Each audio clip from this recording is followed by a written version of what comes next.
Once upon a time there was a serious fisherman who would catch a big fish every day, and it would stay in his house for as long as God willed it to stay until it was finished. He went to the beach to catch another fish. One day, while the fisherman's wife was cutting up what her husband had caught, she saw something strange.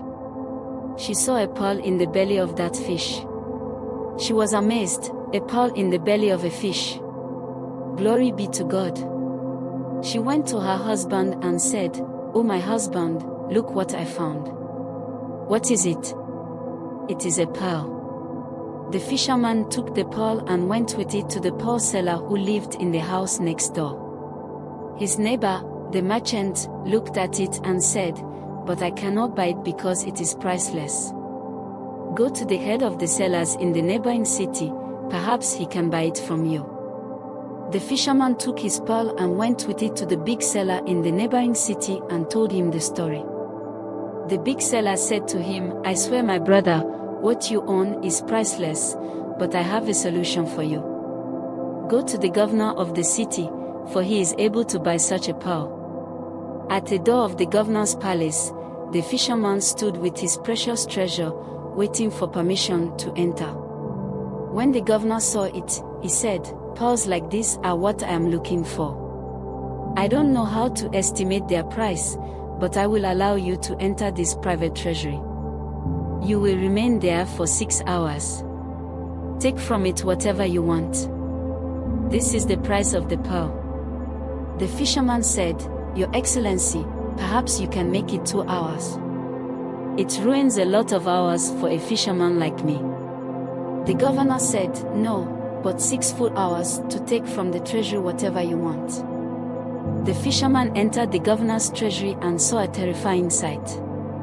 A very large room divided into 3 sections, a section full of jewels, gold and pearls, a section with an exciting bed, if you look at it you will fall asleep from comfort, and a section with everything you desire of food and drinks. So the fisherman said to himself, 6 hours is too much for a fisherman in a situation like me. What will I do here in 6 hours? Okay, I will start with the food in the 3rd section. I will eat until I fill my stomach, until I gain more energy that will enable me to collect the largest amount of gold. The fisherman went to the 3rd section and spent 2 hours eating and eating until he finished. He went to the 1st section and on his way he saw an exciting bed, so he said to himself, "Now I have eaten until I am full, so why don't I gain more sleep that gives me the energy that will enable me to collect the largest amount of gold possible? It is an opportunity that will not be repeated and I will not waste it." The fisherman went to the bed, lay down and fell into a deep sleep. After a while, he heard someone saying to him, "Get up, you foolish fisherman, the deadline is over." "What? I didn't take anything." "Yes, come out, please. You didn't take enough opportunity. You were in this closet for 6 hours and now you have woken up from your negligence, wanting to increase the jewels. Couldn't you have worked to collect every gold so that you could go outside and buy yourself the best and finest food and make yourself the most wonderful and softest bed? But you are a fool who is heedless and only thinks about the environment you are in. Take him outside." No, please, please." The fisherman keeps begging but all to no avail. Here the story ends, but the lesson is not over yet. Do you see that pearl? It is your soul. It is a priceless treasure, but you do not know the value of that treasure.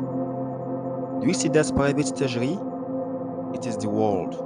Look at its greatness. Look at our exploitation of it. As for the jewels, they are good deeds. As for the exciting bed, it is heedlessness. As for the food and drink, they are desires. Now the fisherman is you, the intended reader of the story. As for me, you can wake up from your sleep and leave the exciting bed and collect the jewels in your hands before that period granted to you, which is your life, ends. And you regret as you leave this world. Allah the Almighty said,